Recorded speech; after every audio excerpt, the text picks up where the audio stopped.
On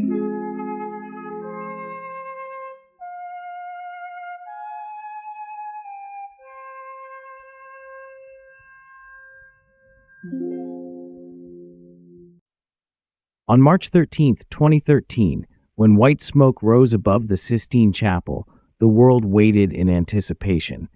The name of the new pope was Francis, a first in history. A man in white, wearing glasses, appeared, humbly bowing his head and asking the crowd, "Pray for me." This marked the beginning of a new chapter for the Catholic Church.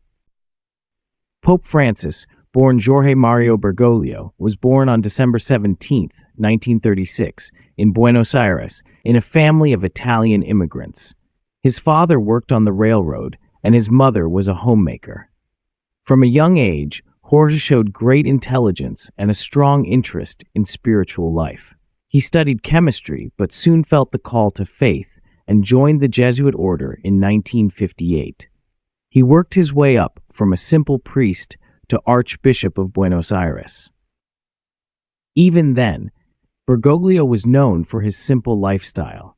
He rejected living in the official papal residence, took the subway, and cooked his own meals.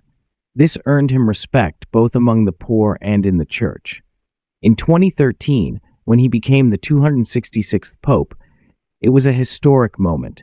He was the first non-European pope in over 1,000 years, the first Jesuit pope, and the first to take the name Francis, in honor of Saint Francis of Assisi, the patron saint of the poor. Notable actions and decisions. From the start, Pope Francis surprised both the Vatican and the world. He chose not to live in the luxurious papal apartments, instead staying in a simple room at the St. Martha's guest house. He wore an iron cross instead of a golden one, and often called ordinary believers. One memorable moment was when he personally called an elderly woman who had written to him about her loneliness. He became a pope who spoke about topics that had often been avoided. From climate change to the rights of migrants, from corruption in the church to the sexual abuse scandals within its hierarchy. In 2015, he published the Laudato Si encyclical, calling for ecological conversion and stating, "The earth is our common home, and it is in danger." Criticism and scandals. Pope Francis did not avoid criticism. His liberal approach faced resistance from more conservative groups. His famous words, "Who am I to judge?" regarding gay Catholics became a quote that divided believers. The case of Archbishop Vigano, who accused the Pope of covering up sexual abuse, was the most serious internal challenge to his papacy. However, Pope Francis stood strong, choosing not to engage in public debates. He focused on continuing his reforms of the Church, working to rid it of corruption and hypocrisy. Humility as his mission. His life remained simple. He washed the feet of prisoners, embraced the homeless, and prayed with Muslims and Jews. He traveled to Iraq, despite the threat of terrorism.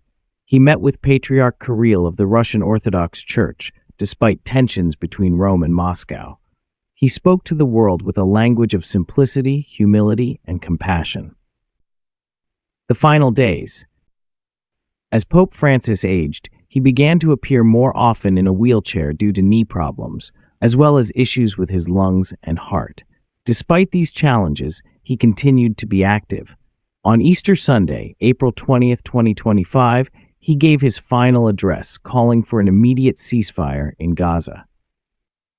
On April 21st, 2025, at 7:35 a.m. Vatican time, Pope Francis passed away in his residence, a modest room at the Domus Sancti Marthae, where he had lived since becoming pope. The cause of death was a stroke, complicated by chronic pneumonia, high blood pressure, and diabetes. His last words were, "Lord, have mercy on your people." His final plans. Pope Francis had already made plans for his death. He chose not to follow the traditional practice of a complex burial. Instead, he asked to be buried in a simple pine coffin in the Basilica of St. Mary Major, rather than in St. Peter's Basilica, as many popes before him had been. His body was displayed for public viewing at St. Peter's Basilica, and his funeral was set for April 26, 2025.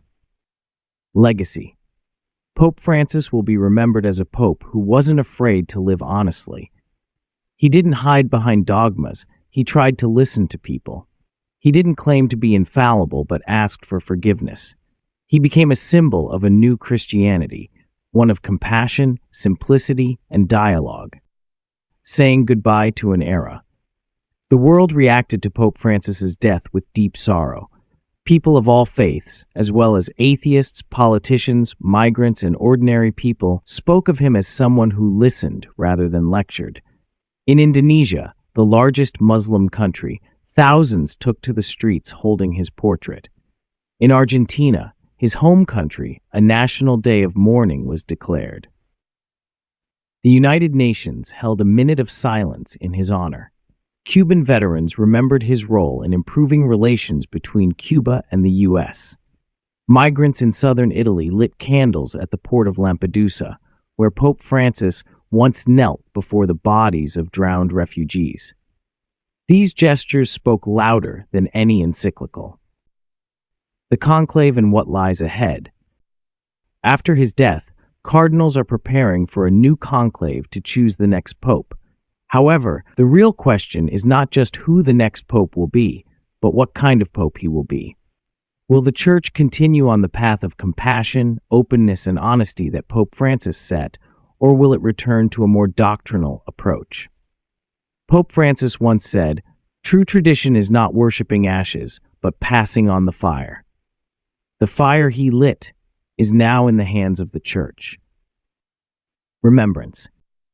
Pope Francis will not be remembered for grand speeches, but for the silence that followed them, not for power, but for acts of kindness.